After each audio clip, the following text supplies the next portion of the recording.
नमस्कार मंडळी, मी अलका भुजबळ. आपल्या ओळख या सेगमेंटमध्ये मी आपले सहर्ष स्वागत करते. मंडळी, आज आपण एक महत्वाच्या विषयावर चर्चा करणार आहोत आणि ओळख करून घेणार आहोत. तो आरोग्यविषयक विषय आहे थायरॉइड. मंडळी, थायरॉइड हा एक छोटासा ग्रंथी असतो, पण त्या ग्रंथीचं काम आपल्या पूर्ण शरीरावर चालत असतं. तसं बघायला तर थकवा, कधी कधी त्वचेचे विकार, वजन वाढणं, वजन कमी होणं, हे त्याची लक्षणं आहेतच. पण त्याचे काही गैरसमज पण आहेत. तसंच थायरॉइड म्हणजे नक्की काय, त्याची लक्षणं काय, त्याच्या चाचण्या काय आणि त्याच्यामुळे आपल्या शरीरावर काय काय परिणाम होऊ शकतात, या संदर्भात आज आपण माहिती घेणार आहोत. तर ही माहिती घेण्यासाठी आज आपल्याकडे आलेले आहेत प्रेरणा हॉस्पिटलचे डॉक्टर मयूर हेळा. डॉक्टर मयूर हेळा हे असोसिएट प्रोफेसर आहेत प्रेरणा हॉस्पिटलमध्ये. तसंच ते फिजिशियन कन्सल्टंट सुद्धा आहेत आणि थायरॉइड स्पेशलिस्ट सुद्धा आहेत. त्यांच्याकडे आज आपण सगळी थायरॉइड बद्दलची माहिती जाणून घेऊया आणि तुमच्या काही शंका कुशंका असतील तर त्याच्या संदर्भात डिस्क्रिप्शन बॉक्समध्ये मी देणारच आहे सगळे त्यांचे नंबर्स. पण तरीही काही मैत्रिणींचे किंवा काही आपले पेशंट्सचे त्यांच्या काही प्रश्न आहेत, त्या प्रश्नांना सुद्धा आज डॉक्टर उत्तर देणार आहेत. तर नमस्कार डॉक्टर साहेब. नमस्कार. न्यूज स्टोरी टुडेच्या ओळख या सेगमेंटमध्ये मी आपले सहर्ष स्वागत करते. धन्यवाद. डॉक्टर, सर्वप्रथम आज या आमच्या ओळख सेगमेंटमध्ये थायरॉइड विषयी खास चर्चा करण्यासाठी तुम्ही इथे आलात, त्याबद्दल खास खास तुमचे आभार मानते आणि मुख्य म्हणजे तुमचं स्वागतही करते. आणि ते स्वागत न्यूज स्टोरी तर्फे एक छोटसे गिफ्ट.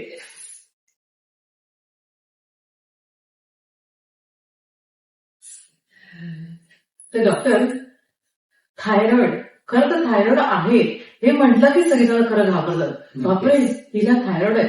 मग थायरॉइड म्हणजे नक्की काय?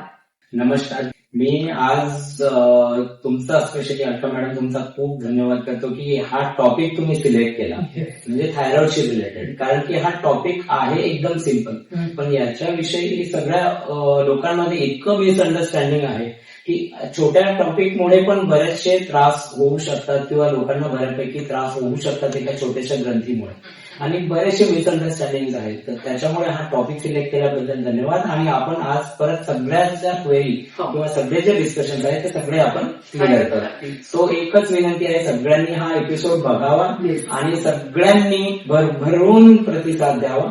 नक्की तुम्ही या एपिसोडच्या एंडला हे एक मला असं वाटतं की सगळ्यांचं नॉलेज बऱ्यापैकी वाढायला पाहिजे आणि सगळ्यांनी या सगळ्या गोष्टींमध्ये इन्व्हॉल्व्ह व्हायला पाहिजे, या सगळ्या थायरॉइडच्या नॉलेजबद्दल. बरोबर. तर सर्वप्रथम मला असं विचारायचंय की थायरॉइड म्हणजे नक्की काय आणि त्याची लक्षणं कुठली असतात आणि तो कुठल्या कुठल्या प्रकारचा थायरॉइड असतो? हे बघा, थायरॉइड म्हणजे तुमची नॉर्मल शरीरामधली एक काम करणारी ग्रंथी. टोटल तुमच्या शरीरामध्ये 7 एंडोक्राईन ग्लँड असतात. त्या 7 एंडोक्राईन ग्लँड मधली एक थायरॉइड नावाची ग्रंथी आहे. हे बघा, ह्या इमेजेस मध्ये तुम्ही बघू शकता. हे थायरॉइड हे तुमच्या गळ्यामध्ये असलेली एक ग्रंथी आहे, जी एक बटरफ्लाय किंवा एका फुलपाखराच्या आकाराची आहे. आणि तिला राईट साईडचा एक लोब म्हणू शकतो किंवा उजवा एक लोब आहे, मध्ये इस्थमस आहे आणि एक डावी साईडचा लोब आहे. म्हणजे असे 2 lobe connected by the isthmus, हे तुमच्या गळ्याच्या एक्झॅक्ट सेंटरमध्ये लोकेटेड असतात. आता थायरॉइड म्हणजे काय, तर हे थायरॉइड ह्या ग्रंथीचा सगळ्या ग्रंथीपैकी खूप एक इम्पॉर्टंट ग्रंथी आहे. किंवा थायरॉइड ह्या सगळ्या ग्रंथीपैकी आपण एक थायरॉइड एक बॉस म्हणून म्हणू शकतो की एक थायरॉइड ह्या 7 एंडोक्राईन ग्रंथीपैकी एक बॉस किंवा एक डॉमिनंट ग्रंथी आहे, जे शरीराच्या जवळपास आपल्या शरीरामध्ये 8 सिस्टीम आहेत. Nervous system, gastrointestinal system, respiratory system, cardiovascular system, या शरीराच्या 8 सिस्टीम पैकी 7 सिस्टीम हे तुमची थायरॉइड कंट्रोल करते. त्यामुळे तुम्हाला लक्षात यायला पाहिजे की थायरॉइड किती इम्पॉर्टंट आहे. आणि पण थायरॉइड म्हटलं की घाबरून जाण्याचं बिलकुल गरज नाही. थायरॉइड एक सिंपल ग्रंथी आहे, जी तिचं काम जर ती व्यवस्थित करते तर त्याचा तुम्हाला काहीही त्रास होत नाही. बेसिकली थायरॉइड जे आहे ते 2 प्रकारचे हार्मोन बनवते, T3 आणि T4. म्हणजे T3 आणि T4 हे प्रॉपर थायरॉइडचे हार्मोन आहे. आणि तिसरा एक हार्मोन येतो TSH म्हणजे थायरॉइड स्टिम्युलेटिंग हार्मोन. ते आपल्या मेंदूमध्ये पिट्युटरी नावाची ग्रंथी असते. ती पिट्युटरी ते थायरॉइड स्टिम्युलेटिंग हार्मोन सिक्रिएट करते. आता ह्यांचं कॉम्बिनेशन कसं असतं, बेसिकली एक कन्सिडर करा की एक कंपनीचा सीईओ आहे. सीईओ म्हणजे कोण, जो TSH आहे, जो तुमच्या मेंदूमध्ये बसलेला आहे. म्हणजे TSH पिट्युटरी जे सिक्रिएट करते थायरॉइड स्टिम्युलेटिंग हार्मोन, तो तुमचा कंपनीचा बॉस आहे. दुसरा आहे कंपनीचा मॅनेजर, ते कोण सिक्रिएट करते, थायरॉइड म्हणजे तो T4. थायरॉइड काही प्रमाणात T3 पण सिक्रिएट करते, पण मेजर जो T3 चा चंक आहे तो सिक्रिएट करता आपलं लिव्हर किंवा T3 फॉर्म करता आपलं लिव्हर. तो T3 कोण आहे, T3 तुमचा एम्प्लॉई आहे.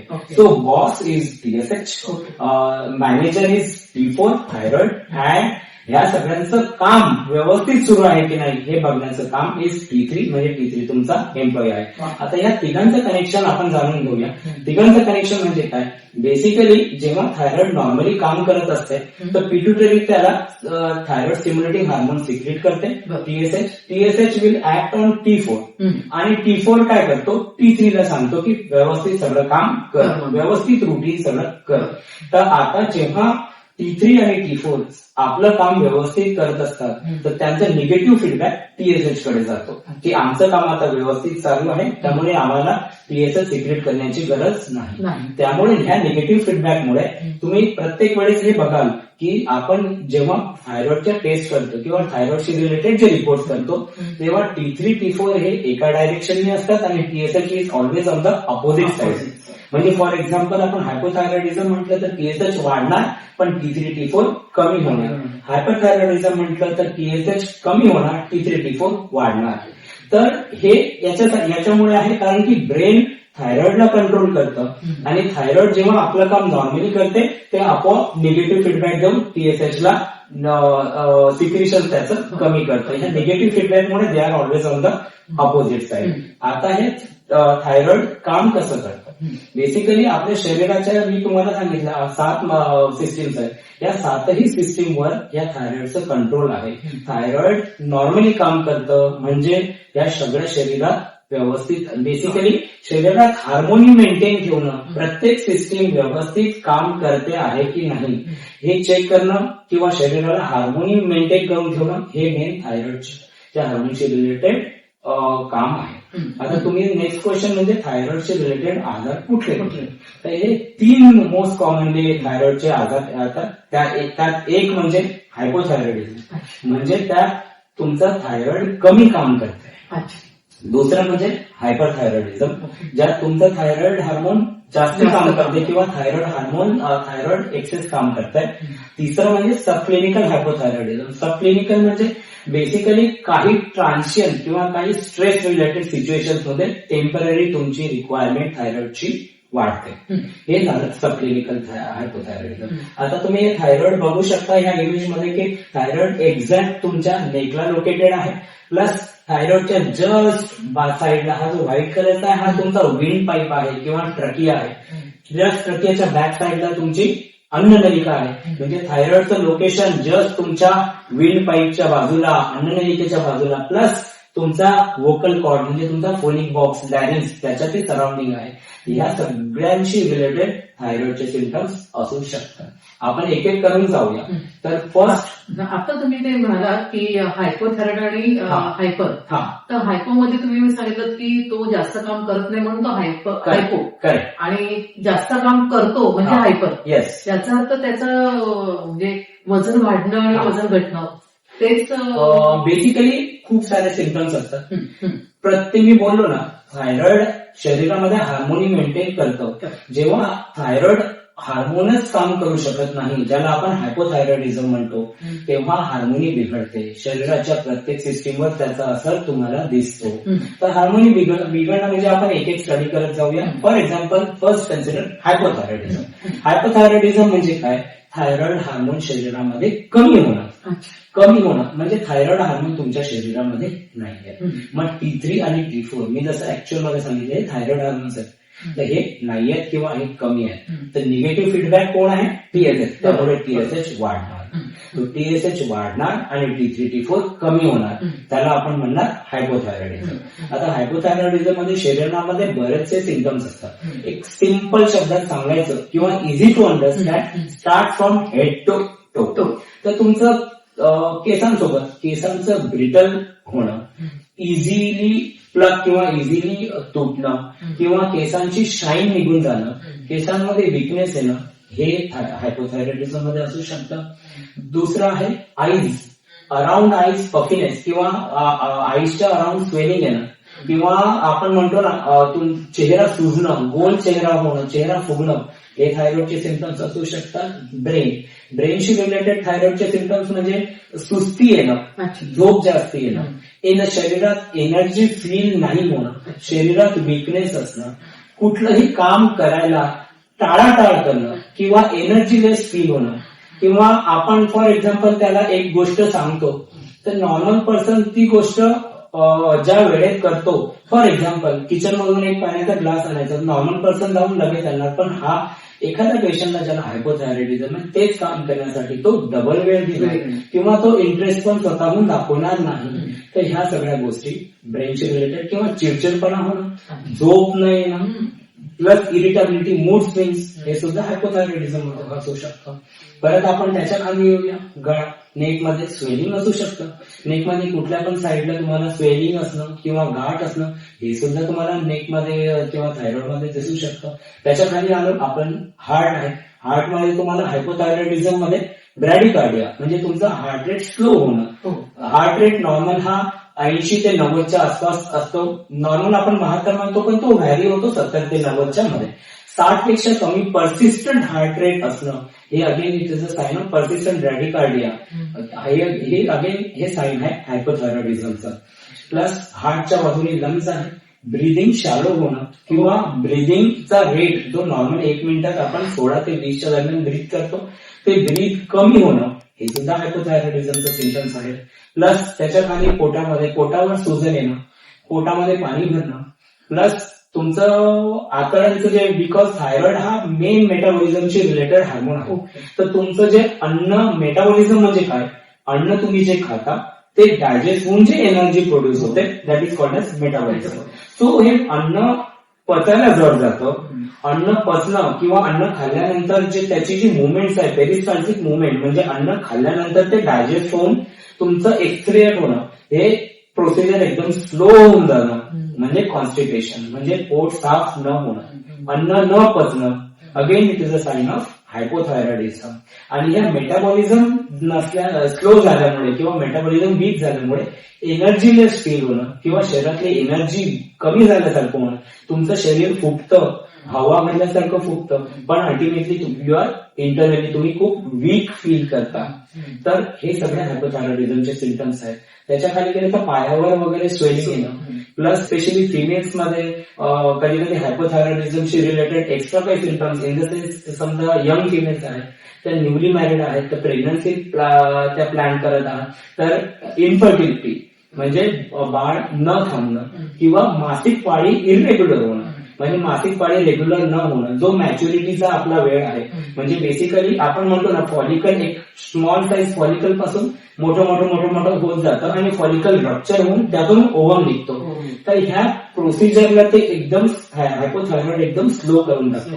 या मॅच्युरिटीच्या स्लो रेटमध्ये काय होतं की तुमचा ओव्हम वेळेवर फॉर्म होऊ शकत नाही किंवा बऱ्याच वेळेस ओव्हम फॉर्मच होत नाही, ते फक्त ड्राय फॉलिकल्स असतात. तर पीसीओडी नावाचा म्हणजे पॉलिसिस्टिक ओव्हॅरियन सिंड्रोम म्हणजे बेसिकली फक्त फॉलिकल्स आहे, ओव्हम बनत नाही.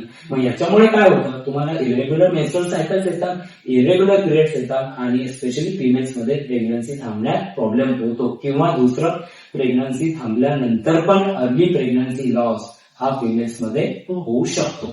प्लस आणखी सिम्पटम्स सांगायचे झाले तर मेटाबॉलिझमशी रिलेटेड म्हणजे कोल्ड इंटॉलरन्स, म्हणजे तुम्हाला थंडी लागते, तुम्हाला कुठे पण हॉट एन्व्हायरमेंट मध्ये पण थंडी लागते, तुम्हाला नॉर्मल एन्व्हायरमेंट मध्ये पण थंडी लागणं, हे सुद्धा एक हायपोथायरॉइडिझमचे सिम्पटम्स आहेत. येस. आणि हायपर मध्ये पण yes, exactly opposite. This is hypo, that is hyper. Hyper thyroidism मध्ये काय, अगेन हेअर लॉस, आईशी रिलेटेड मेन सायन्स आहेत. आईशी रिलेटेड आपण असं म्हणू शकतो की आईज तुमच्या प्रॉमिनंट होतात. नॉर्मली आपण म्हणतो की आपले जे आय बॉल असतात किंवा आपलं जे बुबुळ असतं, काळं जे आपलं बुबुळ आहे ते जवळपास 3/4 शुड बी कव्हर्ड, म्हणजे जवळपास 3/4 शुड बी ओपन. म्हणजे तुम्हाला हे जे तुम्ही आईज किंवा आपण आयलिड ओपन करतो 3/4 तुम्हाला ते बुबुळ दिसतं.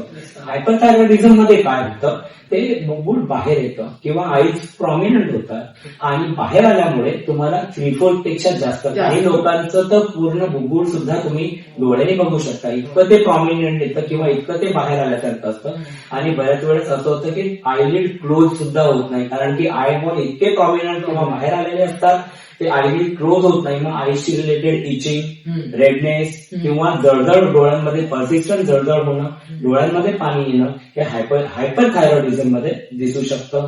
अगेन नेकमध्ये कुठलं तरी एक स्वेलिंग असू शकतं. स्वेलिंग दोन्ही कॉज करू शकतं, हायपर पण कॉज करू शकतं, हायपो पण कॉज करू शकतं. अगेन हार्टशी रिलेटेड, त्यात ब्रॅडिकार्डिया होता हायपोमध्ये, या टॅकिकार्डिया होणार, म्हणजे हार्ट रेट वाढणार. पर्सिस्टंट हार्ट रेट किंवा persistent resting heart rate, at rest सुद्धा तुमचा हार्ट रेट 100 पेक्षा जास्त असणार, त्याला आपण टॅकिकार्डिया म्हणतो, रेस्टिंग टॅकिकार्डिया.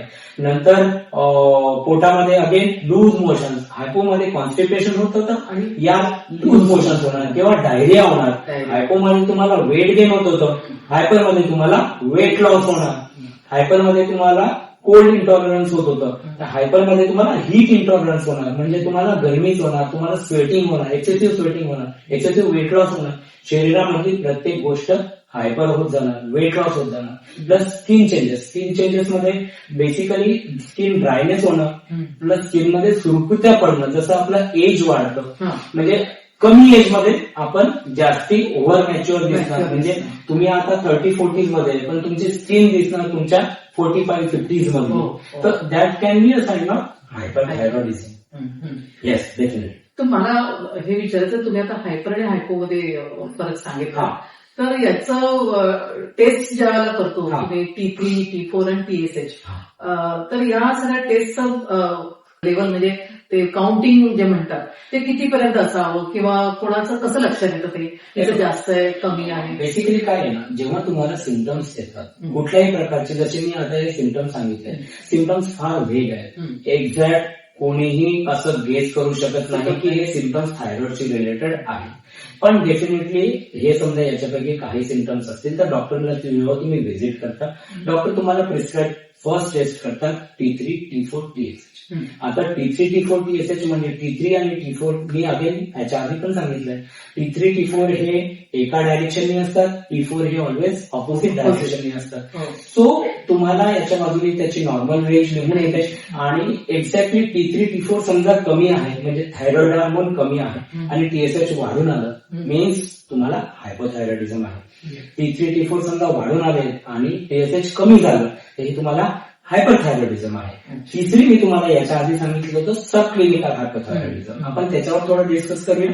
तर सब क्लिनिकल हायपरथायरॉइडिझम म्हणजे अशी बॉडीची काही कंडिशन किंवा अशा काही बॉडीच्या लेवल जेव्हा बॉडीमध्ये खूप सारे हार्मोनल चेंजेस होत असतात आणि या हार्मोनल चेंजेसमुळे बॉडीवर स्ट्रेस येतो आणि स्ट्रेस रिलेटेड हा थायरॉइड हार्मोन असल्यामुळे तुम्हाला टेम्पररी थायरॉइडची रिक्वायरमेंट वाढते, त्याला आपण सबक्लिनिकल हायपोथायरॉइडिझम म्हणतो. स्पेशली फिमेल्समध्ये युजली जेव्हा मासिक पाळी येत असते किंवा जेव्हा मेनार्ची येत असते तेव्हा तुमच्या शरीरामध्ये मॅक्सिमम हार्मोनल चेंजेस होत असतात, तर तेव्हा तुम्ही पर्टिक्युलरली कधी कधी हे हायपोथायरॉइडिझमचे थोडेफार मायनर किंवा थोडीफार रिक्वायरमेंट येऊ शकते. दुसरी गोष्ट म्हणजे तुम्हाला म्हणजे न्यूली मॅरिड फिमेल्स आहेत त्यांना एकदम new family, adaptation to the new family, adaptation to the stress, plus second thing pregnancy plan करत असतील मॅरेज नंतर, तर प्रेग्नन्सी प्लॅन करत असतील तर त्यात अगेन हार्मोनल चेंजेस खूप जास्ती असतात, तर तेव्हा सुद्धा तुम्हाला हे ट्रान्शियंट रिक्वायरमेंट येऊ शकते. प्लस तुमची प्रेग्नन्सी राहिली, प्रेग्नन्सी कंटिन्यू झाली, तर प्रेग्नन्सी कंटिन्यू झाल्यानंतर सुद्धा काही व्यक्तींना temporary because of hormonal change, because of pregnancy related stress तुम्हाला टेम्पररी थायरॉइडची रिक्वायरमेंट येऊ शकते. बट दॅट अगेन मी हे सांगणार दॅट इज टेम्पररी. बऱ्याच वेळेस असं होतं की तुम्ही रेग्युलर जेव्हा टेस्ट करता ती नीड तुमची निघून जाते आणि परत तुम्हाला थायरॉइडची गोळी घ्यावी लागत नाही. तिसरी वेळ म्हणजे मेनोपॉज, जेव्हा मासिक पाळी थांबत असते, जेव्हा म्हणजे 45 46 एज स्पेशली फिमेल्स मध्ये, तर ते तेव्हा अगेन हार्मोनल चेंजेस किंवा स्ट्रेसमुळे ट्रान्सियंटली किंवा टेम्पररी रिक्वायरमेंट येऊ शकते. ह्या मी मेजर सिच्युएशन सांगितल्या, पण जरुरी नाही की ह्या मेजर सिच्युएशन मध्ये तुम्हाला हे रिक्वायरमेंट येणार. तुम्हाला नॉर्मल कंडिशन मध्ये सुद्धा रिक्वायरमेंट येऊ शकतात. म्हणजे फॉर एक्झाम्पल स्ट्रेस, तुम्ही भरपूर स्ट्रेसमध्ये आहात, कुठलाही stress related, work related stress असेल, पर्सनल स्ट्रेस असेल किंवा तुम्हाला फॅमिलियल स्ट्रेस असेल, कुठल्याही या स्ट्रेसमुळे तुम्हाला ट्रान्सियंट थायरॉइडची रिक्वायरमेंट येऊ शकते. सो प्रत्येक वेळेस तुम्हाला गोळी सुरू केल्यानंतर कंटिन्यू खायला पाहिजे असं नाही. तुम्ही तुमचं लाईफस्टाईल चेंज करायला पाहिजे. तुम्ही जे स्ट्रेस आहे त्याच्यामुळे तुम्हाला हा त्रास झाला, त्या कारणानं तुम्ही मॅनेज करायला पाहिजे. मग अल्टिमेटली तुमची रिक्वायरमेंट आपोआपच कमी होत जाते आणि बऱ्याच वेळेस तुमची रिक्वायरमेंट राहत पण नाही.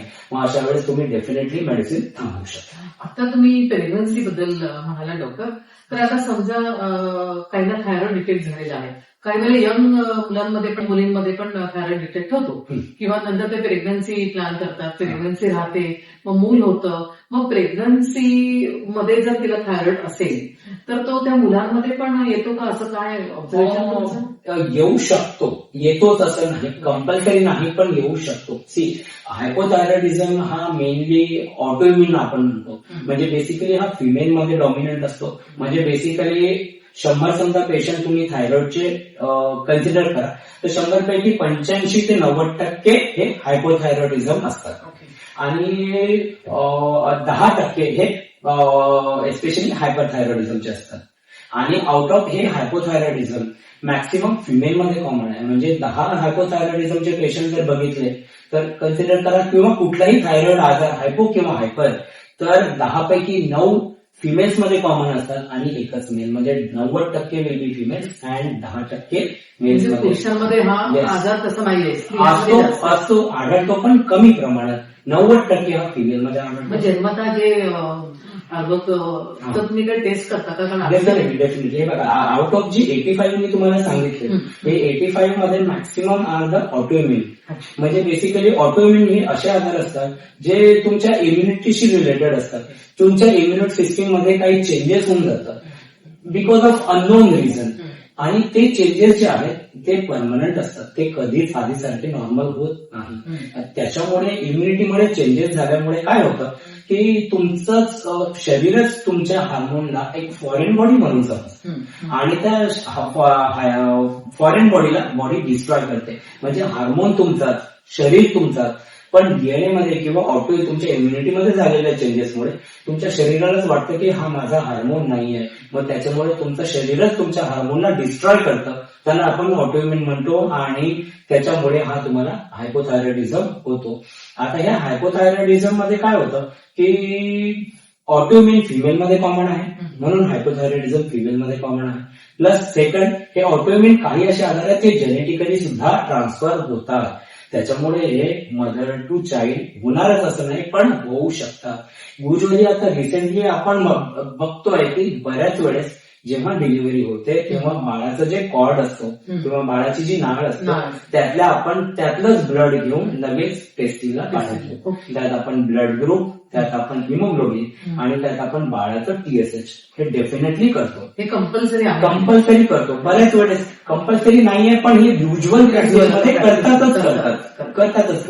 ते याच्यासाठी की बाळ जसं जसं डेव्हलप होत जातं, अर्ली फेज मध्ये तुम्हाला लक्षात येणार नाही. कारण की आपण हे म्हणतो की बाळ आज बाळ व्यवस्थित आहे, बाळाचे माइलस्टोन, बाळ युजली 1 वर्षांनी, जसं आपण म्हणतो एक माइलस्टोन आहे की 1 वर्षांनी बाळ चालायला लागतं, पण तुमचं बाळ 14 वर्षांनी चालायला लागेल, तर तुम्ही काय म्हणता की नाही कोणाकोणामध्ये होतं, लेट चालतं. पण तसं नाही. समजा हायपोथायरॉइडिझम असेल तर बाळाचा प्रत्येक माइलस्टोन हा डिले होऊ शकतो. ही गोष्ट लक्षात घ्या.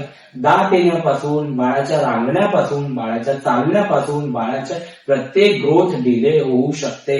याचा परिणाम म्हणून त्याच्या मेंदूवर फ्युचरमध्ये हा होऊ शकतो. किंवा बाळाला बऱ्याचपैकी असं होतं की बऱ्याच वेळेस मेंदूला त्रास होऊन बाळांचं म्हणजे स्मरणशक्ती सुद्धा कमी होऊ शकते. त्याच्या जर हालचाली कमी झाल्या तर ती लक्षणं अशी असू शकतात. पण प्रत्येकच थायरॉइडमुळे होणार असं नाही. पण डेफिनेटली जे म्हणजे असे हे सिम्पटम्स आहेत जे मिस होऊ शकतात बाळामध्ये. त्यामुळे हे तुम्हाला अर्ली डिटेक्शन किंवा लहानपणीच हे थायरॉइड एक करून घेतलेलं हवं. आणि एकदा थायरॉइड जर का नॉर्मल आहे तर लेस लाईकली की ते बाळ तुमचं ऍबनॉर्मल आहे ते नॉर्मलच ग्रोथ होत जाईल. आणि आता जनरली प्रेग्नंट म्हणजे पीसीओडीचा आता एक मगाशी विषय निघाला. तर पीसीओडी मध्ये हार्मोनलच्या गोळ्या रेकमेंड करतात. हार्मोन इम्बॅलन्स झालेला असल्यामुळे पण पीसीओडी होतो. तर त्या हार्मोनलच्या मुळे सुद्धा पुढे थायरॉइड होऊ शकतो काय म्हणजे? बेसिकली आपण एक मेटाबॉलिक सिंड्रोम नावाचं एक कन्सिडरेशन असतं. मेटाबॉलिक सिंड्रोम म्हणजे मल्टिपल शरीराचे बरेचसे आजार, त्यात ओबेसिटी आली, ओव्हरवेट ओबेसिटी आली, त्यात पीसीओडी आलं इरेग्युलर मेन्सेसमुळे, त्यात तुमचं हायपोथायरॉइड झालं, त्यात तुम्हाला डायबिटीज आला, त्यात तुम्हाला हायपरटेन्शन आलं, त्यात तुम्हाला लंगची रिलेटेड आलं. तर याला आपण एक मेटाबॉलिक सिंड्रोम किंवा एक कंबाईन असं म्हणतो. त्या आजारामध्ये हे बाकी सगळे असतात. तर त्याच्याशी रिलेटेड तुम्हाला पीसीओडी किंवा हायपोथायरॉइडिझम दोन्ही सुद्धा एकसोबत होऊ शकतं. ओके. आणि आता हा विषयच निघालेला आहे.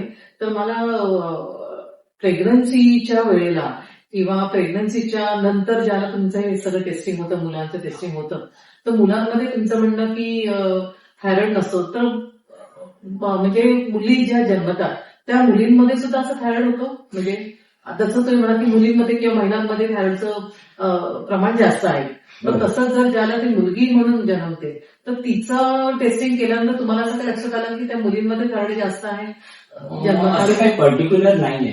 कुठलाही बाळ, मुलगा किंवा मुलगी, युजली समजा हे ऑटोइम्युन आहेत ना, मी बोललो ऑटोइम्युन म्हणजे हे कधी कधी डीएनए किंवा जेनेटिक किंवा इम्युनिटी सिस्टीम मध्ये चेंजेस झालेले आहेत. तर हे जे आहेत हे कॅरी फॉरवर्ड होऊ शकतात. आणि कोणा मुलगा किंवा मुलगी हे कोणाही मध्ये तसेच कॅरी फॉरवर्ड होऊ शकतात. तर असं काही पर्टिक्युलर मुलगा किंवा मुलीचं असं काही डेफिनेशन नाही. पण डेफिनेटली जेव्हा ते मुलगी किंवा मुलगा जेव्हा ते यंग होतात तर कन्सिडरेशन आहे की ऑटोइम्युन हे इटिओलॉजी जे आहे ते चेंजेस जे आहेत ते फिमेल्स मध्ये जास्त कॉमन आहे ऍज कम्पेअर्ड टू मेल्स. तर एक पेशंट आहे आपली, तर तिला काय म्हणायचं ते आपण ऐकूया. ओके.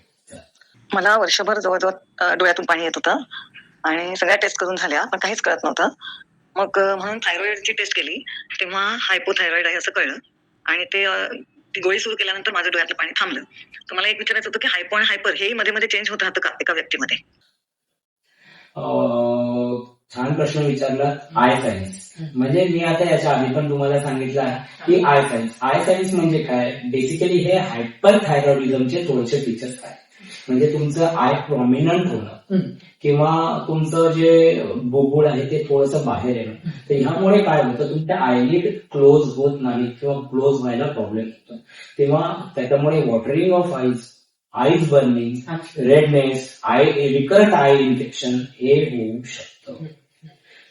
याच्या विरुद्ध आहे हायपोथायरॉइडिझम. हायपोथायरॉइडिझम म्हणजे तुमच्या आईसच्या अराउंड पूर्ण स्वेलिंग आलेलं आहे. दोन्ही आईसच्या अराउंड पूर्ण स्वेलिंग आलं आहे. आईज छोटे छोटे दिसतात. काय तर तुमचे पापण्या किंवा तुमच्या डोळ्याच्या खालचा भाग किंवा डोळ्याच्या वरचा भाग पूर्ण स्वेलिंग झालेला आहे. आईज छोटे छोटे. तर अशा काही केसेसमध्ये त्या एडिमामुळे इरिटेशन होतं आणि आयमधून पाणी येणं किंवा जास्ती लॅक्रिमेशन किंवा आपण म्हणतो अश्रू जास्ती होणं हे डेफिनेटली होऊ शकतं. म्हणजे ज्याला आपण डॉक्टरकडे जातो त्याला डोळे तपासायच्या वेळेला जर ते असं लक्षात आलं तर डोळ्याचे डॉक्टर सुद्धा सुचवतात की तुम्ही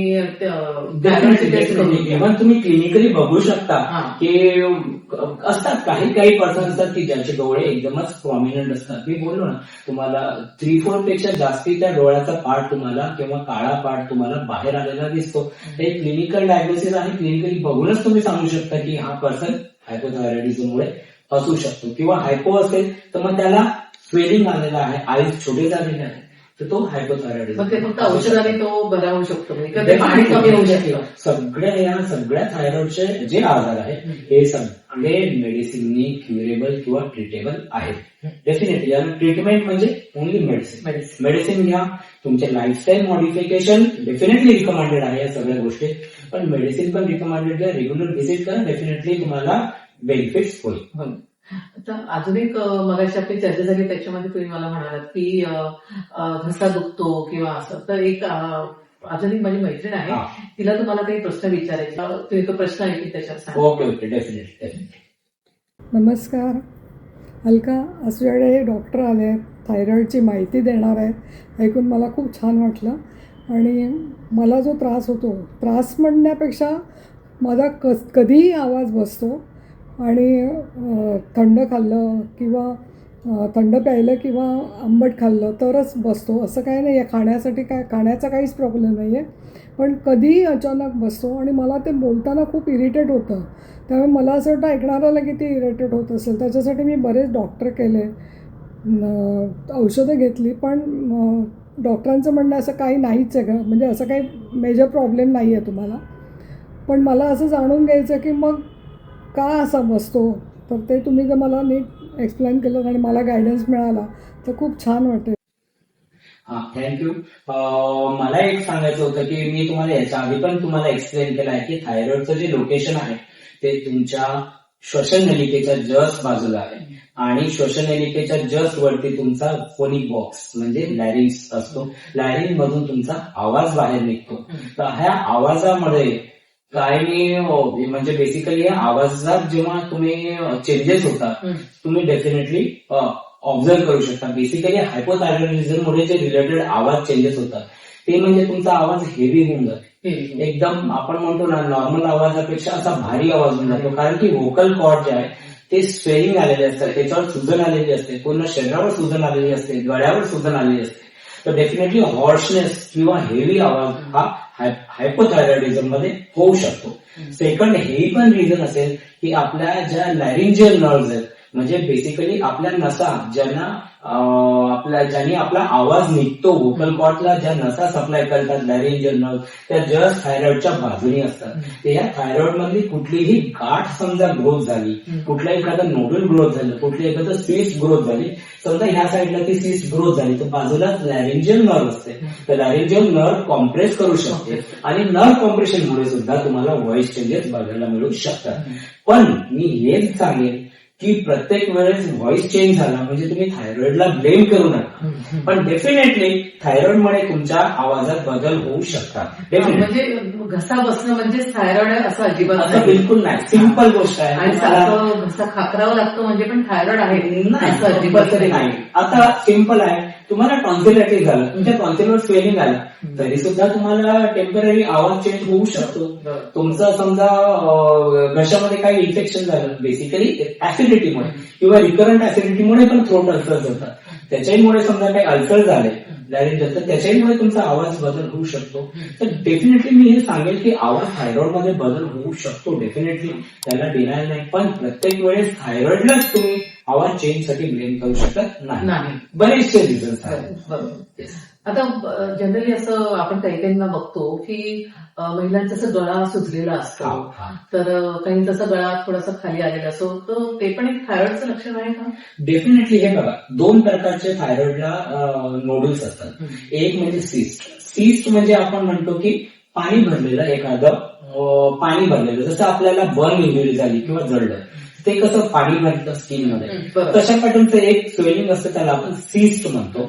तो थायरॉइडला अटॅच होऊन जातो आणि तो स्लोली वाढत जातो. दुसरं म्हणजे थायरॉइड नोडूल म्हणजे हार्ड थायरॉइडचं मास, थायरॉइडशीच रिलेटेड आहे पण ते हार्ड आहे आणि ते थायरॉइडच्या एका साईडला अटॅच झालेलं आहे. तर तुम्ही राईटला असू शकतं, ते लेफ्टला असू शकते, ते वरती असू शकतं, ते खाली पण असू शकतं, ते कुठे पण असू शकतं. म्हणजे थायरॉइड नोडूल वाढणं किंवा थायरॉइड सिस्ट वाढणं हे तुम्हाला डेफिनेटली एक थायरॉइडचं किंवा थायरॉइडचे असू शकतं. पण डेफिनेटली तुम्ही प्रत्येक वेळेस नोडूल आलं की ते फंक्शन करणारच असं नाही. बरेचसे नोडूल्स आर नॉन फंक्शनिंग, म्हणजे जस्ट इन्सिडेंटल फाइंडिंग तुम्ही छातीसाठी कुठल्या डॉक्टरांना दाखवायला जाता, डॉक्टर म्हणतात छातीचा अरे त्रास वाटतो तुला सिटी स्कॅन करून घे. छातीच्या सिटी स्कॅन मध्ये तुम्हाला माहिती पडतं की तुम्हाला थायरॉइड नोडूल. बट डेफिनेटली तुम्ही जेव्हा थायरॉइड टेस्ट करता ते नॉर्मल आहे. तर प्रत्येक वेळेस थायरॉइड नोडूल हे फंक्शन करणारच असं नाही.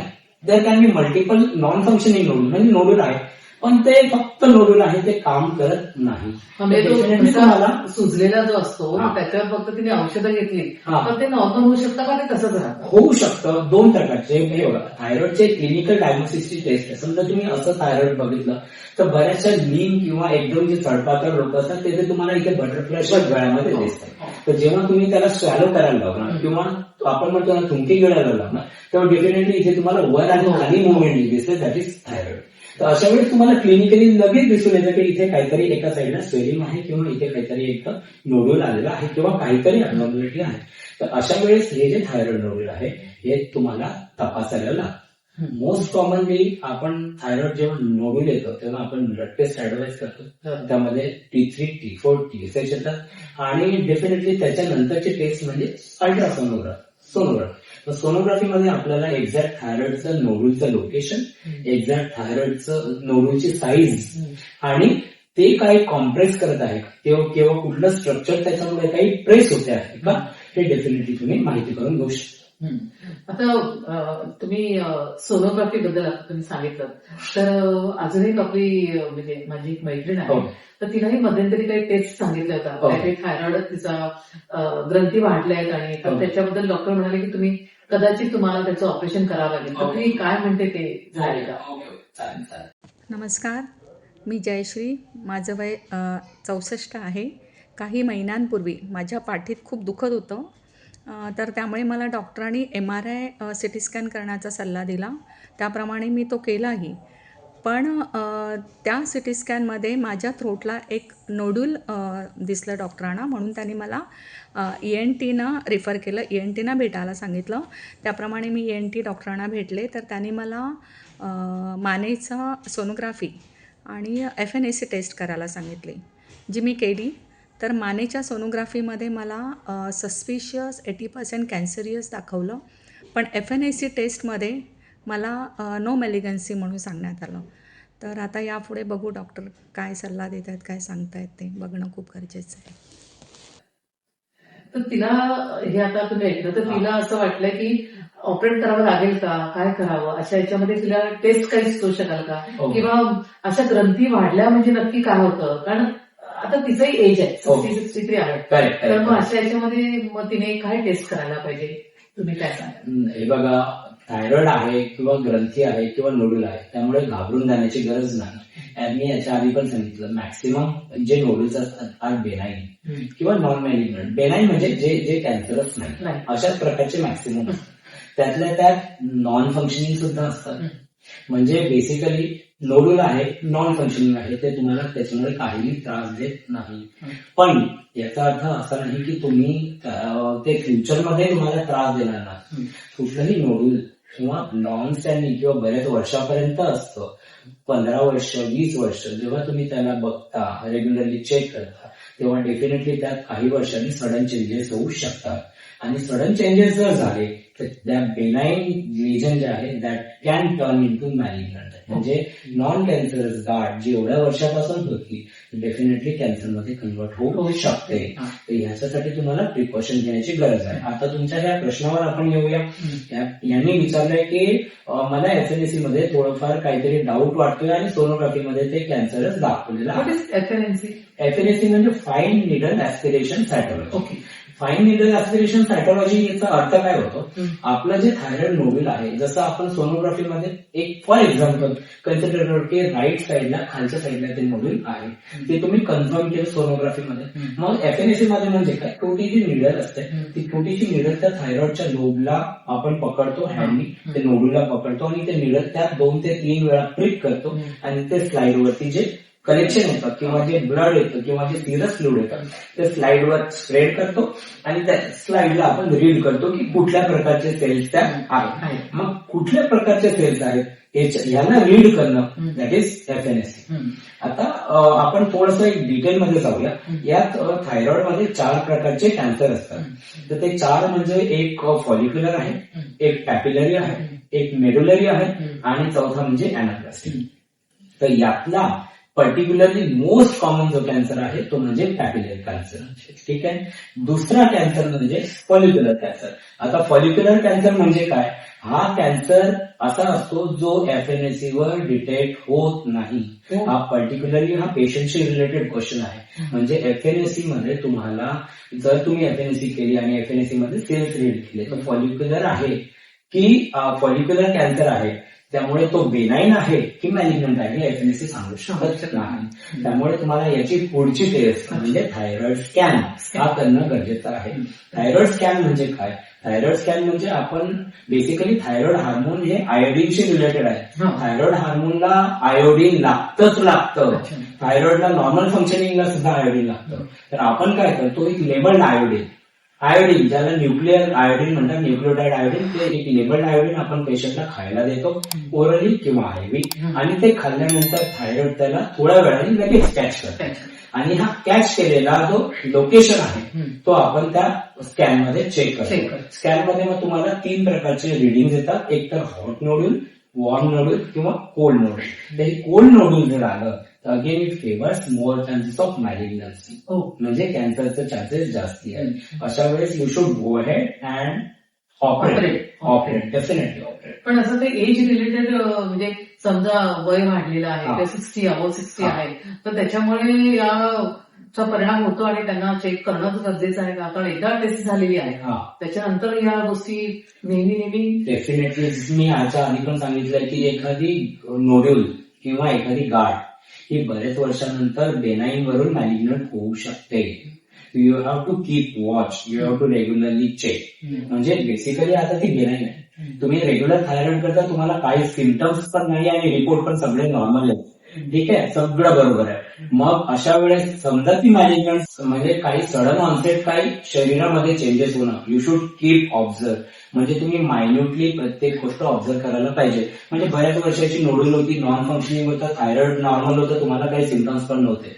पण जसं जसं नंबर ऑफ इयर्स वाढत जातात, 10 वर्ष, 15 वर्ष, 20 वर्ष, 25 वर्ष, simple nodule can be hyper active आणि तुम्हाला साईन्स द्यायला सुरू करणार. मग अशा वेळेस काय होणार, जे स्टेबल होतं ते सडनली चेंजेस व्हायला लागणार. म्हणजे जो हार्ट रेट नॉर्मल होता सडनली टॅकिकार्डिया व्हायला लागणार, सडनली हात थरथरायला लागणार, सडनली वेट लॉस व्हायला लागणार, सडनली गिळायला त्रास व्हायला लागणार. मग असे काही सिम्पटम्स आले की यू शुड बी वरीड आणि तुम्ही लगेचच परत टेस्ट करून कन्फर्म करायला हवं. आणि तो जर कॅन्सरमध्ये कन्वर्ट झाला तर again you should get it early operated. म्हणजे खरं बघायला घाबरायचं कारण नसतंच. ही गोष्ट जरी खरी असली तरी सुद्धा आता ती सहज नॉर्मल डॉक्टरकडे गेली होती, पाठ दुखते म्हणून गेली. मग तिला लगेच एक्सरे काढायला सांगितलं, एक्सरे काढल्यावर मग तुम्ही थायरॉइडची टेस्ट करायला सांगितलं आणि त्यात ती ग्रंथी वाढलेली आहे. म्हणजे थायरॉइडची ग्रंथी अशी लक्षात येते सोनोग्राफी, खरंच वाटत नाही की त्याचा मॅलिग्नन्सी होऊ शकतं हे तर अजूनही डेफिनेटली. म्हणजे बऱ्याच वर्षानंतर इट कॅन टर्न मॅलिग्नंट. म्हणजे तुम्ही असं कन्सिडर करता की बेनाईन आहे, काही त्रास नाहीये, काही मला काही त्रास नाहीये, काही नाहीये. पण डेफिनेटली काही वर्षांनी तुम्ही ऑब्झर्व करणार की ती छोटीशी ग्रंथी तुम्हाला त्रास द्यायला लागली आहे. याचा अर्थ असा नाही की तुम्ही प्रत्येक नोड्यूल ट्रीटच करायला पाहिजे. बेसिकली थायरॉइड जेव्हा तुम्ही नोड्यूल येतं किंवा थायरॉइडच्या कुठल्याही एका साईडला समजा नोड्यूल होतं तर treatment of choice will be hemithyroidectomy. म्हणजे तुमची अर्धी थायरॉइड ग्लँड काढल्या जाते डेफिनेटली. मग याच्याशिवाय वेगळी काही ट्रीटमेंट नाहीये तुमच्याकडे. तर डेफिनेटली म्हणजे एक थायरॉइड नोडूल आलं म्हणजे तुम्ही अर्धी थायरॉइड ग्लँड तुम्ही ऑपरेट काढून टाकणार का? नाही. डेफिनेटली तुम्ही रेग्युलरली ते चेक करत राहणं गरजेचं आहे. वाट बघणं, प्रत्येक गोष्टीला सिम्पटम्सवर वॉच ठेवणं हे गरजेचं आहे. जेव्हा सिम्पटम्स वाढणार डेफिनेटली तुम्ही ऍज अर्ली एज पॉसिबल लगेच डिसिजन घेऊन लगेच डॉक्टरला कन्सल्ट करून as early as possible get it operated. किंवा अशी काही सिम्पटम्स असतात, फॉर एक्झाम्पल कॉम्प्रेसिव्ह सिम्पटम्स. आता तुम्हाला मी सांगितलं थायरॉइड आहे, तर अशाही प्रकारचा एक थायरॉइड येतो ज्याला आपण रेट्रोस्टर्नल एक्सटेन्शन म्हणतो, जो म्हणजे छातीच्या आतमध्ये बाहेरून तुम्हाला काही दिसणार नाही किंवा छोटीशी गाठ दिसते, पण ती छातीच्या आतमध्ये म्हणजे रेट्रोस्टर्नल एक्सटेन्शन किंवा इंट्राथोरॅसिक एक्सटेन्शन आपण ज्याला म्हणतो की आतमध्ये ती वाढत चालली आहे. अशा वेळेस तुमची श्वसन नलिका, ट्रकिया, अशा वेळेस तुमची अन्ननलिका हे सगळे ती कॉम्प्रेस करू शकते किंवा तुम्हाला गिळायला त्रास होणार, श्वास घ्यायला त्रास होणार, तुमच्या आवाजाची लॅरिंजियल नर्व ती कॉम्प्रेस करणार, तुमचा आवाजच बंद करून टाकणार. मग अशा वेळेस हे सगळे सिम्पटम्स जे आहेत हे थायरॉइडशी रिलेटेड असेल, मग असे काही सिम्पटम्स आले, definitely operation is recommended. Operation मध्ये डेफिनेटली समजा एका साईडला नोडूल आहे तर हेवी थायरॉइडेक्टॉमी, दोन्ही साईडला नोडूल आहे किंवा गाठ मॅलिग्नन्सी मध्ये टर्न झाली आहे किंवा गाठ बऱ्यापैकी इंट्राथोरॅसिक एक्सटेन्शन मध्ये किंवा आतमध्ये गेलेली आहे, तर डेफिनेटली पूर्ण थायरॉइड ग्लॅन्ड काढून टाकणं हाच एक ऑप्शन असतो आणि टोटल थायरॉइडेक्टॉमी रिकमेंडेड आहे. आता तुम्ही अन्ननलिके संदर्भात सांगितलं, तर अन्ननलिकेचा आणि थायरॉइडचा तसा खूप जास्त संबंध येतो का? कारण आता आजकाल अन्ननलिकेचा कॅन्सर खूप बघण्यात आले किंवा अन्ननलिकेवर कधी दबाव पडला त्याच्यामुळे गिळताना त्रास होतो असंही खूप ऐकण्यात आले. तर मग याचा आणि थायरॉइडचा काही संबंध आहे? नाही, डायरेक्ट समजा कॅन्सर म्हटलं डायरेक्ट काही रिलेशन नाही, पण डेफिनेटली म्हणजे अन्ननलिकेचा कॅन्सर हा वेगळा, थायरॉइडचा कॅन्सर वेगळा, वेगळं. पण डेफिनेटली कॉम्प्रेसिव्ह सिम्पटम्स म्हणजे गिळायला त्रास होणं. बिकॉज मी आधी सांगितलं लोकेशन तुम्ही बघा, एक्झॅक्ट विंड पाईपच्या बाजूला आणि विंड पाईपच्या जस्ट मागेच अन्ननलिका असते. तर अन्ननलिकेला ऑब्स्ट्रक्शन सिम्पटम्स किंवा अन्न गिळायला त्रास होणं हे डेफिनेटली थायरॉइडच्या साईडनी. समजा फॉर एक्झाम्पल बॅक साईडला नोडूल आलं, हे आपण फ्रंट साईड बघतो थायरॉइडची, याच्या बॅक साईडला नोडूल आलं तर डेफिनेटली ते बॅक साईडचं जे नोडूल आहे ते कॉम्प्रेसिव्ह सिम्पटम्स तुम्हाला इझिली कॉज करेल आणि त्यात तुम्हाला गिळायला त्रास होणार, श्वास घ्यायला त्रास होणार. अशा वेळेस तुम्हाला हेमीथायरॉइडेक्टॉमी रिकमेंडेड आहे. आता तुम्ही छाती बद्दल सांगितलं की तो तुमच्या चेस्टमध्ये प्रॉब्लेमॅटिक होतो, तर मग हार्ट अटॅक येणं आणि थायरॉइड याचा काही रिलेशन नाही? डायरेक्ट रिलेशन नाही, डेफिनेटली नाही. पण समजा ऑलरेडी ज्या पेशंटला हार्ट अटॅक येऊन गेलेला आहे, फॉर एक्झाम्पल असे काही पेशंट असतात ज्यांना हार्ट रिलेटेड आजार असतात किंवा ब्लॉकेजेस असतात ज्याच्यामुळे त्यांना गोळ्या चालू असतात, अशा पेशंटला समजा थायरॉइड झाला, मी क्लिअर आधी सांगितलंय की थायरॉइड तुमचा हार्ट रेट कमी करतो किंवा तुमचा थायरॉइड हार्ट रेट वाढवतो. मग अशा वेळेस जिथं ऑलरेडी हार्ट रेट कॉम्प्रोमाइज आहे किंवा हार्ट वीक झालेला आहे आणि थायरॉइड त्या वीक हार्टला आणखी जास्ती काम करायला लावणार, म्हणजे डेफिनेटली पेशंटला त्रास डबल करणार. आजार आहे पण तो कमी म्हणजे त्याचा त्रास वाढवण्याचं काम तुमचं थायरॉइड करू शकतं. अशा वेळेस आम्ही थायरॉइड चेकअप आणि मेडिसिन डेफिनेटली रिकमेंडेड आहे. मेडिसिन घ्या, कंट्रोल ठेवा थायरॉइडला आणि थायरॉइड तुम्हाला त्रास देणार नाही.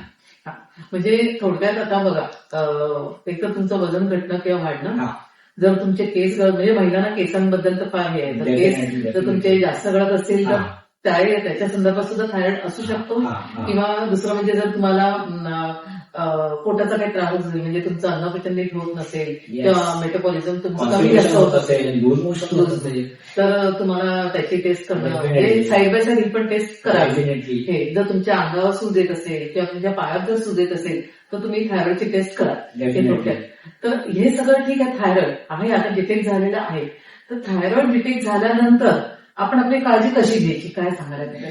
छान क्वेश्चन आहे. थायरॉइड झालाय म्हणून पॅनिक होण्याची गरज नाही. मी आधीच सांगतो, मी आधी 3 थायरॉइडचे तुम्हाला प्रकार सांगितले.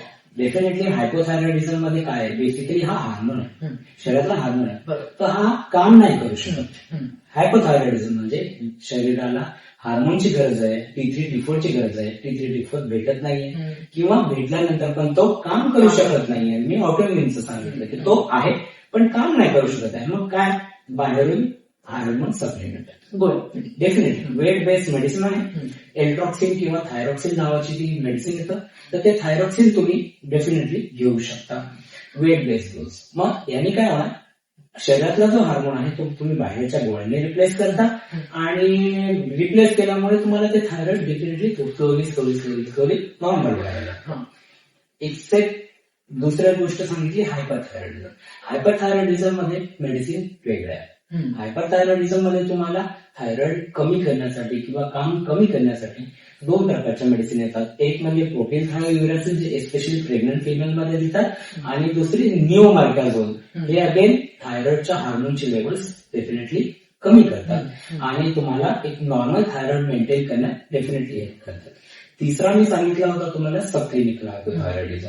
म्हणजे बेसिकली 3 फिमेल्स मध्ये मी सांगितलं की 3 स्टेजच्या होतं. पण हा युजली जरुरी नाहीये की 3 स्टेज आहेत. हा कधी होऊ शकतो, स्ट्रेसमुळे होऊ शकतो. इव्हन सिम्पल व्हायरल इन्फेक्शन, समजा तुम्हाला थ्रोट मध्ये व्हायरल इन्फेक्शन झाला, व्हायरल मध्ये जसं तुमचं टॉन्सिलायटिस होतं तसं व्हायरल थायरॉइडायटिस पण असू शकतो. म्हणजे थायरॉइडायटिस झाला किंवा थायरॉइड इन्फ्लेम झाली म्हणून त्यात तुम्हाला टेम्पररी थायरॉइडची रिक्वायरमेंट येऊ शकते. मग अशा वेळेस काय होतं, टेम्पररी तुम्ही थायरॉइड तुम्ही रिपोर्ट करता, रिपोर्टमध्ये तुम्हाला दिसतं टेम्पररी TSH वाढले, T3 T4 कमी व्हायला लागले, डेफिनेटली तुम्हाला थोडीफार थायरॉइडची डेफिनेटली काही दिवसांसाठी रिक्वायरमेंट येते. अल्टिमेटली काही दिवसांनी ते इन्फ्लामेशन किंवा सगळं इन्फेक्शन सेटल होतं आणि तुमचा थायरॉइड नॉर्मल फंक्शन करायला लागतं. म्हणजे टॉन्सिल्स आणि थायरॉइड दोन्ही वेगळे वेगळे आहेत. वेगळे वेगळे आहे डेफिनेटली. पण जसं आपण म्हणतो ना थ्रोट इन्फेक्शन मध्ये टॉन्सिलचं जसं आहे तसं थायरॉइडशी रिलेटेड पण होऊ शकतो. व्हायरल इन्फेक्शनमुळे थायरॉइडायटिस पण होऊ शकतो. आता या थायरॉइडच्या गोळ्या ज्या त्या अगदी कंटिन्यू आपल्याला लॉंग लाईफ घ्याव्याच लागतात, काही म्हणजे घरच्या कारणामुळे काही प्रकारात घ्याव्या लागतात, काही प्रकारात नाही. जसं मी याच्या आधी पण सांगितलं ऑटोइम्युन इटिओलॉजी. जेव्हा ऑटोइम्युन असतं किंवा तुमच्या इम्युनिटीमध्ये परमनंट चेंजेस झालेले असतात अशा वेळेस ती थायरॉइड हार्मोन तुम्हाला आयुष्यभरासाठी घ्यावीच लागते. अशा वेळेस आपण ऍक्च्युअली थायरॉइड अँटीबॉडीज करतो. अँटीबॉडीज म्हणजे काय असतं की तुमची शरीरामध्ये थायरॉइडच्या अगेन्स्ट अँटीबॉडी तयार झालेली आहे. म्हणजे तुमच्या शरीरात थायरॉइड हार्मोन बनवणार आणि ती अँटीबॉडी त्या हार्मोनला डिस्ट्रॉय करत राहणार. म्हणजे शरीरात हार्मोन टिकणार नाही. तर हा जो हार्मोन हा टिकणारच नाही, त्यामुळे त्याला रिप्लेसमेंट पण आयुष्यभर द्यावीच लागणार. अँटीबॉडीज म्हणजे एक्झॅक्ट अँटीबॉडीज मध्ये 2 प्रकारचे अँटीबॉडीज असतात, AMA आणि ATA. तर अँटी थायरोग्लोबुलिन अँटीबॉडी आणि अँटी मायक्रोझोबल अँटीबॉडी ह्या ज्या टेस्ट असतात ना, तर ह्या टेस्ट थायरॉइडशी रिलेटेड अँटीबॉडीज शरीरात तुमच्या डिटेक्ट करतात आणि ह्या अँटीबॉडीज डिटेक्ट झाल्यावर तुम्हाला ह्या थायरॉइडच्या जर अगेन्स्ट अँटीबॉडी पॉझिटिव्ह आल्या तर याचा अर्थ की तुम्हाला आयुष्यभरासाठी थायरॉइडच्या गोळ्या घ्याव्यात म्हणजे या लागतात. T3 T4 आणि TSH मध्ये याच्यामध्येच असतात का वेगळ्या अजून या टेस्ट? नाही, वेगळ्या टेस्ट असतात. डॉक्टर recommend करतात. समजा तुम्हाला T3 T4 TSH केलं आणि डॉक्टर सस्पेक्ट करत आहे की तुम्हाला आणखी काही ऑटोइम्युन आजार असू शकतात. Because autoimmune is a multi system disorder. Multi system म्हणजे शरीरातले सगळे सिस्टीम हे ऑटोइम्युन अफेक्ट होऊ शकतं. समजा ऑटोइम्युन सिस्टीम तुमच्या शरीरात आहे तर डेफिनेटली तुम्हाला ह्या थायरॉइडच्या गोळ्या आयुष्यभर खाव्याच लागणार. मग यात काही चेंजेस होऊ शकत नाही. म्हणजे तुम्हाला सप्लिमेंट ही लागणार. बिकॉज तुमच्या शरीरात थायरॉइड आहे, ती थायरॉइड हार्मोन बनवत पण आहे, पण अँटीबॉडी असल्यामुळे तो डिस्ट्रॉय तर तुम्हाला लाईफ लॉंग सप्लिमेंट लागणार. सेकंड सबक्लिनिकल मध्ये मी तुम्हाला सांगितलं की ट्रान्सिएंट रिक्वायरमेंट आली आहे आणि ट्रान्सिएंट रिक्वायरमेंट आल्यामुळे तुम्हाला टेम्पररी त्या थायरॉइड हार्मोनची गरज आहे. टेम्पररी गरज निघून जाऊ शकते तर त्याच्यानंतर परत तुम्हाला गरज पडत नाही.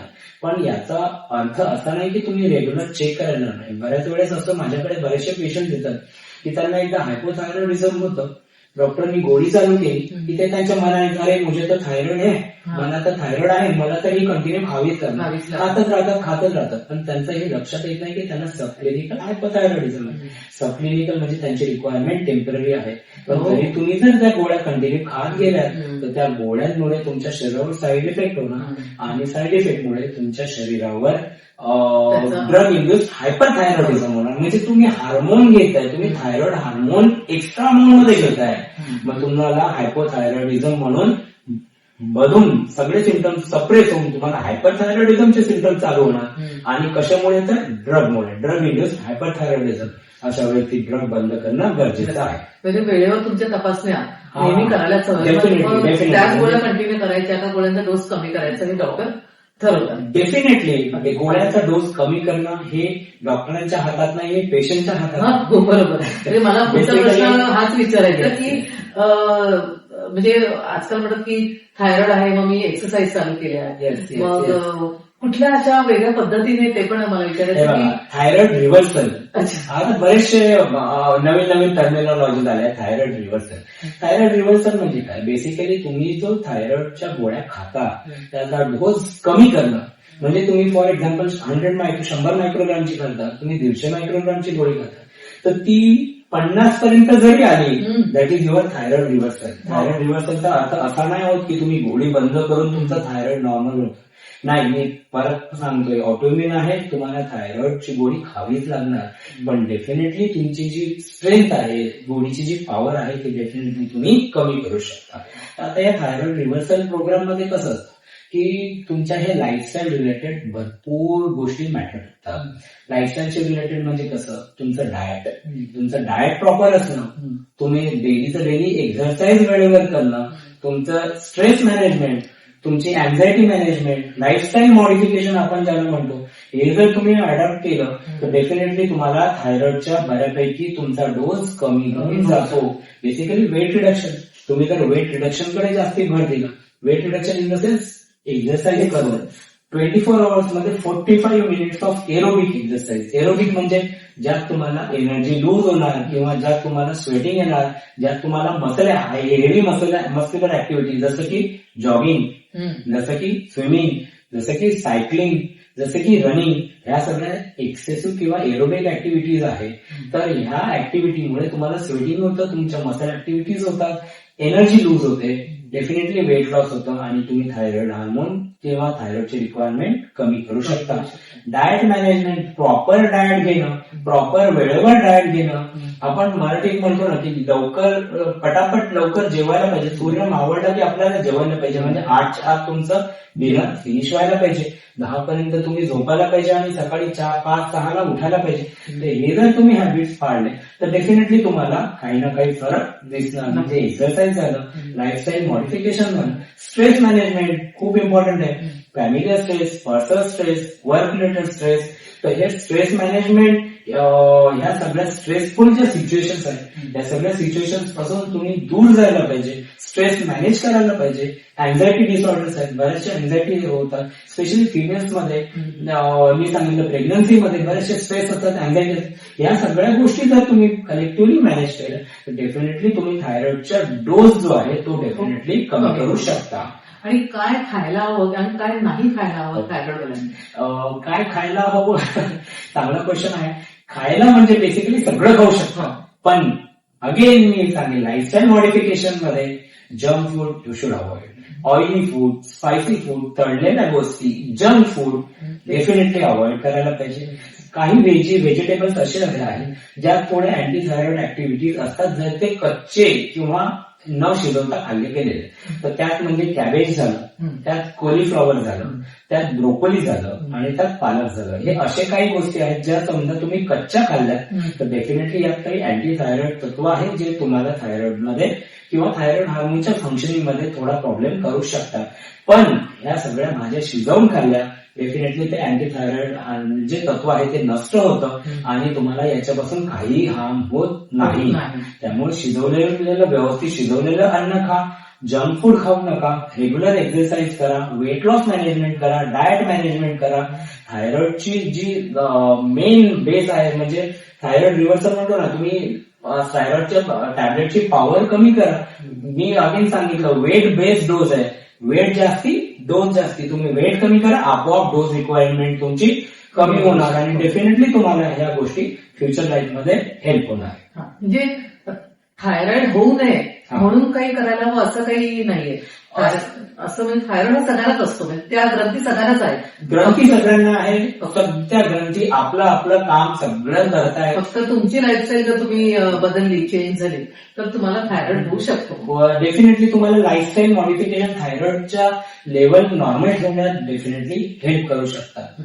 बरं, आता आजची पिढी ही सोशल मीडिया ऍडिक्ट झालेली आहे. करेक्ट. ते सगळं बसून काम आहे त्यांचं. तर अशा या तरुण पिढीला थायरॉइड होऊ नये किंवा थायरॉइड झाला किंवा ते आता पुढे त्यांचं वय वाढणार आहे तर त्या संदर्भात त्यांनी काय काळजी घ्यावी, काय सांगाल तुम्ही? हे बघा, मी सांगेल की थायरॉइडशी रिलेटेड हे आजार किंवा थायरॉइड रिलेटेड नोडूल हे जर झालं तर तुम्ही घाबरून जाण्याचं बिलकुल कारण नाही, पॅनिक होऊ नका. डेफिनेटली प्रत्येक थायरॉइड नोडूल हे काही फंक्शनिंगच नसतं, असे ते बऱ्याच काळ तसंच राहतं. इट कॅन बी सबक्लिनिकल, जसं मी सांगितलं सबक्लिनिकल हायपर टेम्पररी थायरॉइडवर स्वेलिंग आली, ती गाठ झाली, काही मेडिसिन घेतल्या, अँटी इन्फ्लामेटरी मेडिसिन घेतल्या, ती सप्रेस होऊन जाते, म्हणजे स्वेलिंग सुद्धा जाऊ शकते. तर थायरॉइड हा तुम्ही एक आजार म्हणून बघू नका. थायरॉइड ही तुमची नॉर्मल ग्रंथी आहे. तुमचं शरीरात हार्मोनी मेंटेन करून ठेवण्याचं काम थायरॉइडचं आहे. जर तुम्ही थायरॉइडला आजार म्हणून बघणार तर थायरॉइड तुम्हाला डेफिनेटली त्रास देणार. थायरॉइड तुम्ही एक नॉर्मल ग्रंथी किंवा नॉर्मल एक तुमचा शरीराचा अंग आहे, तो तुम्ही तसा ऍक्सेप्ट करा, डेफिनेटली चांगलं सांभाळा. तुमचं शरीर नॉर्मल ठेवा. शरीराचे जसे लाईफस्टाईल मॉडिफिकेशन, वेट लॉस, जे तुम्ही रुटीन जे करता त्याच्यापेक्षा म्हणजे बेसिकली काहीतरी aerobic exercise, lifestyle, weight, diet, ह्या सगळ्या गोष्टी तुम्हाला जर तुमचं routine change, definitely stress management, जसं मी याच्या आधी पण सांगितलं, तरुण पिढी आहे, मीडिया ऍडिक्ट आहे, सोशल मीडिया ऍडिक्ट आहे, स्ट्रेस पण तेवढाच. आधीच्या पब्लिकपेक्षा आता दुप्पट तिप्पटनी स्ट्रेस असतो. प्रत्येक गोष्टीसाठी स्ट्रेस, लोकल पकडण्यापासून ते तुमच्या ऑफिसशी रिलेटेड सगळ्या गोष्टी स्ट्रेस असते. मुंबई म्हणजे नुसती पाडणारी लोक. तर डेफिनेटली ह्या सगळ्या गोष्टी असतात. पण थायरॉइडला तुम्ही घाबरून जाऊ नका, पॅनिक होऊ नका. थायरॉइड ही नॉर्मल ग्रंथी आहे आणि प्रत्येक वेळेस थायरॉइडला तुम्हाला ट्रीटमेंट करावीच लागेल हे पण जरुरी नाहीये. पण डेफिनेटली तुम्ही थायरॉइड झाले तर रेग्युलर चेकअप कंपल्सरी आहे. प्रत्येक 3-3 महिन्याला तुम्ही थायरॉइड हे चेक करून बघायलाच पाहिजे जर तुम्हाला थायरॉइड आजार आहे. समजा थायरॉइड आजार नाही तर रुटीनली चेक करण्याची गरज नाही. डेफिनेटली तुम्ही जर न्यूली मॅरिड आहात किंवा तुम्ही मॅरेज होणार असेल किंवा तुमच्या मासिक पाळी इरेग्युलर असेल किंवा मॅरेज झाल्यावर तुम्ही प्रेग्नन्सी प्लॅन करताय, प्रेग्नन्सी थांबण्यात इश्यू होत आहे किंवा प्रेग्नन्सी थांबल्यानंतर रिकरंट फिटल लॉस होत आहे किंवा अबॉर्शन होत आहे किंवा डेफिनेटली तुमची स्ट्रेस लेवल, मूड स्विंग वाढणे, तर अशा वेळेस थायरॉइड हॉर्मोन चेक करणं गरजेचं आहे. आणि समजा हा थायरॉइड हॉर्मोन तुमच्यामध्ये काही प्रॉब्लेम आले तर डेफिनेटली ट्रीटमेंट इज अवेलेबल. ट्रीटमेंटने तुम्ही सगळे कम्प्लीट बरे होऊ शकता. आणि स्पेशली ओल्ड एज मध्ये जसं आपण म्हणतो की 50 नंतर प्रत्येक वर्षातून एकदा रुटीन करायलाच शकतो. जसं रुटीन आपण रुटीन बॉडी चेकअप म्हणतो तसं ह्या रुटीन बॉडी चेकअप मध्ये थायरॉइड हा एक पार्ट आहे. तर डेफिनेटली तुम्ही हा रुटीन बॉडी चेकअप मध्ये थायरॉइड पण चेक करायलाच पाहिजे. आणि मायनरचे चेंजेस थायरॉइड मध्ये आले, for example T3, T4 normal आहे पण TSH वाढलाय, अगेन मी हेच सांगेन की तुमच्या स्वतःकडे बघा की तुमच्या शरीरामध्ये काय होत आहे. स्ट्रेस आहे तुमच्या शरीराला, तुमच्या शरीरात तुमचं रुटीन डिस्टर्ब आहे, तुमच्या प्रत्येक गोष्टी अँझायटी आहे, तुम्ही झोप वेळेवर घेत नाहीये, तुम्ही शरीराला आराम देत नाहीये. आपण म्हणतो ना 24 तास आहेत पण 24 तासापैकी 6 ते 7 तास you should have sound sleep. Sound sleep म्हणजे विदाऊट डिस्टर्बन्स. आजकालच्या जमान्यात साऊंड स्लीप नावाचा काही प्रकारच उरलेला नाही. म्हणजे रात्री मोबाईल घेऊन बसायचं, अलार्म लावायचा, सकाळी अर्ली मॉर्निंग उठायचं, अलार्म परत बंद करायचा, रात्री कॉल वगैरे सुरू असतात. तर साऊंड स्लीपचा अर्थ तसा नाही. साऊंड स्लीपचा you should have 6 to 7 hours of sound sleep without any disturbance मध्ये न उठता. मग डेफिनेटली ह्या सगळ्या तुम्ही लाईफस्टाईल चेंजेस जर केले तर हे तुम्हाला फ्युचरमध्ये बऱ्याचपैकी हेल्प होणार आणि तुम्हाला बॉडीची रिक्वायरमेंट राहणार नाही. फॉर एक्झाम्पल फक्त TSH वाढलंय ना, तुमच्या स्वतःकडे बघा, तुमच्या स्वतःकडे काय ऍबनॉर्मॅलिटी आहे किंवा स्वतःमध्ये काय त्रास होतोय, स्वतःमध्ये शरीरामध्ये काय चेंजेस घडवून आणा, लाईफस्टाईल मॉडिफाय करा आणि तुम्हाला मेडिसिनची रिक्वायरमेंट राहणार नाही. आज तुम्ही इतकी छान माहिती दिली. म्हणजे खरं बघा तर थायरॉइड बद्दल गैरसमजही खूप होते आणि घाबरून जायचे, बापरे थायरॉइड झाला. पण या सगळ्या तुमच्या सगळ्या माहितीमुळे की थायरॉइडची आज खूपच महत्वपूर्ण माहिती आज खरं तुमच्याकडे मिळाली आम्हाला. तर डॉक्टर आज या ओळख या सेगमेंटमध्ये तुम्ही आज आलात आणि ही माहिती दिली त्याबद्दल खूप खूप खूप आपले आभार. थँक्यू. धन्यवाद. मी पण तुम्हाला खूप धन्यवाद देतो कारण की हा टॉपिक खूप गरजेचा होता. कारण की मी याच्या आधी पण टॉपिकच्या सुरुवातीला बोललो की खूप सारे मिसकम्युनिकेशन्स आहेत. तर डेफिनेटली मी हाच विचार केला की हा टॉपिक बघितल्यानंतर डेफिनेटली सगळ्यांचे मिसकम्युनिकेशन, मिसअंडरस्टँडिंग सगळे संपलेले असणार. आणि काही तुम्हाला क्वेरीज असेल तर तुम्ही डेफिनेटली मला क्वेश्चन म्हणून पाठवू शकता किंवा मला कॉन्टॅक्ट करू शकता. त्यामुळे तुम्हाला पुढच्या भविष्यासाठी तुम्हाला शुभेच्छा देतो. धन्यवाद. थँक्यू. तर मंडळी, आजची ही चर्चा तुम्हाला कशी वाटली थायरॉइड ही साधी ग्रंथी आहे, पण जर तुमच्या शरीरात काही बदल झालेले असले तर ते बदल काय आहेत त्याच्यासाठी तुम्हाला कुठल्या कुठल्या चाचण्या करायला हव्या, तुम्ही तुमची तब्येत त्याच्यासाठी कशी राखायला हवी हे सगळं डॉक्टरांनी सांगितलंच. तर मग तुम्ही तुमच्या स्वतःकडे लक्ष द्या आणि अर्थात तुम्हाला या चर्चेबद्दल अजून काही माहिती हवी असेल तर तुम्ही डॉक्टरांना कधी सुद्धा कॉन्टॅक्ट करू शकता. आपल्या स्वतःबद्दल तुम्ही सजग राहा, आपल्या चाचण्या करत राहा, स्वतःच्या आरोग्याची काळजी घ्या आणि डॉक्टरांबद्दलची सगळी माहिती मी डिस्क्रिप्शन बॉक्समध्ये दिलेलीच आहे. तुम्ही कधीही त्यांना कॉन्टॅक्ट करा. ही चर्चा तुम्हाला कशी वाटली त्याबद्दल आम्हाला नक्की सांगा. स्वतःची काळजी घ्या. धन्यवाद.